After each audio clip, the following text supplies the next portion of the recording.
দেখো আজকে আমরা 10 নম্বর অঙ্কের সমাধান করব। 10 নম্বর অঙ্কের বাম পক্ষটা আমরা লিখে নিয়েছি, আর ডান পক্ষে ছিল প্রমাণ করতে হবে যে কি হাফ আমাদের কি করতে হবে, প্রমাণ করতে বলছে, এটা বলছে। তাহলে এখন যদি আমরা এটা অঙ্ক করতে যাই, দেখো বাম পক্ষ আমরা লিখে নিয়েছি।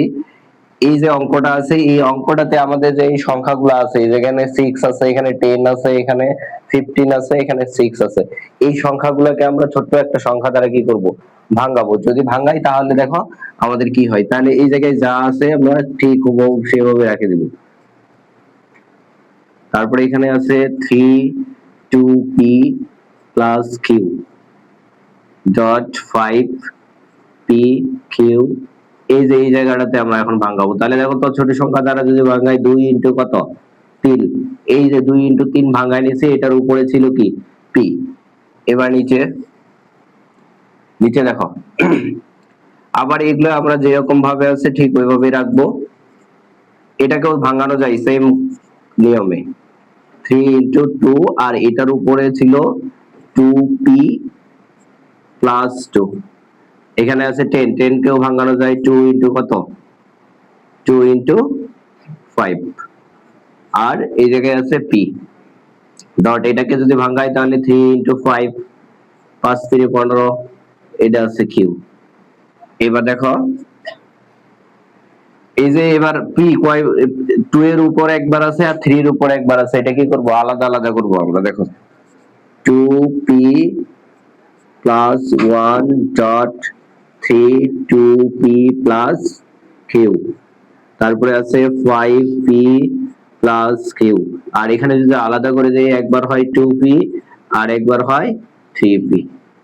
নিচে নিচে দেখো নিচেও এরকমই করব, p মাইনাস 2 ইনটু, এবার আলাদা করে দাও 2 এর উপরে দাও 2p plus 2 dot 3 2p plus 2, আর এখানে হচ্ছে 2p ডট 5p, এই জায়গায় হচ্ছে 3q ডট 5q।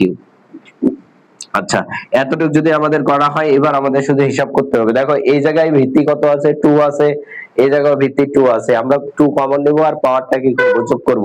তাহলে দেখো তো 2 এর পাওয়ার যেগুলো আছে এগুলো যোগ করে দাও, 2p প্লাস 1, আর এখানে 2 এর পাওয়ার ছিল p, এটা যোগ পাওয়ার যোগ করে দিলাম, এই 2 এর কাজ শেষ। এবার দেখো 3 এখানে আছে আর এখানে আছে, তাহলে 3 কমন নেব, পাওয়ার যোগ করে দেব, তাহলে 3 2p প্লাস q, আর এখানে থাকে p, এই জায়গায় বাকি থাকে আমাদের 5p প্লাস q।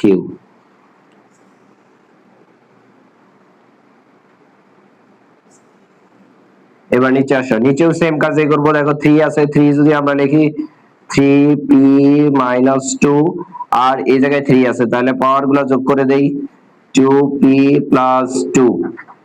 এবার চলে আসে 2 তে 2p প্লাস 2, আর এখানে আছে p, এই যে p।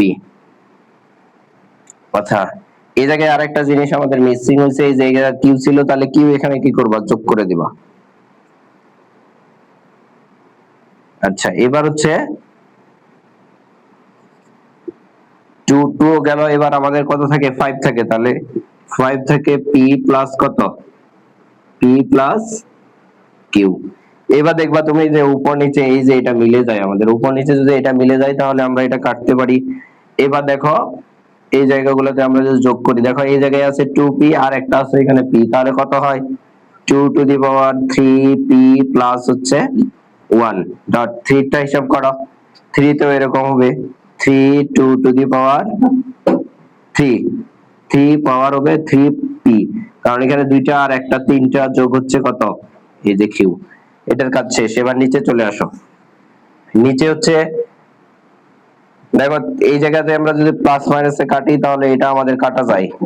এবার কত থাকে দেখো 3, এখানে দুইটা আর একটা তিনটা, তাহলে 3p প্লাস হচ্ছে q, আর এই জায়গায় আমাদের থাকে 2 2 টু দি পাওয়ার 2, তারপরে দুইটা আর একটা তিনটা, এখানে হচ্ছে 3p প্লাস হচ্ছে কত 2।